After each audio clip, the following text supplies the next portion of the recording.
ចានេះគឺជាម៉ាស៊ីនផ្លុំសបកដ៏ Full Auto គឺក្រុមហ៊ុនយើងខ្ញុំបានដំឡើងរៀបរាប់មកឈុតទៀតហើយដែលបានដំឡើងជូនអតិថិជនដែលមានទីតាំងនៅខាងព្រែកហូរនៃឯក្រុងតាខ្មៅ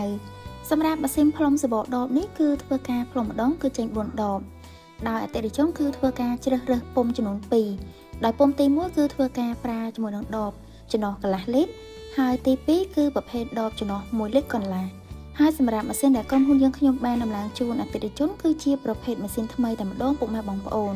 ក្រុមហ៊ុនយើងខ្ញុំក៏ពិតជាគោរពអរគុណដល់អតិថិជនយ៉ាងជ្រាលជ្រៅដែលលោកបានជ្រើសរើសដំឡើងប្រភេទម៉ាស៊ីននេះពីខាងក្រុមហ៊ុនយើងខ្ញុំដូច្នេះបើសិនជាពុកម៉ែបងប្អូនកំពុងតែមានកម្រងក្នុងការដំឡើងជាប្រភេទសិប្បកម្មផ្លុំសបកដបទឹកសុទ្ធឬក៏ជាប្រភេទសបកដបសាប៊ូឬក៏ទូទៅប្រភេទផ្សេងដែលបងប្អូនតម្រូវការដំឡើងជាប្រភេទម៉ាស៊ីនពុកម៉ែបងប្អូនអាចអញ្ជើញសាកសួរព័ត៌មានបន្ថែមជាមួយខាងក្រុមហ៊ុនយើងខ្ញុំបាន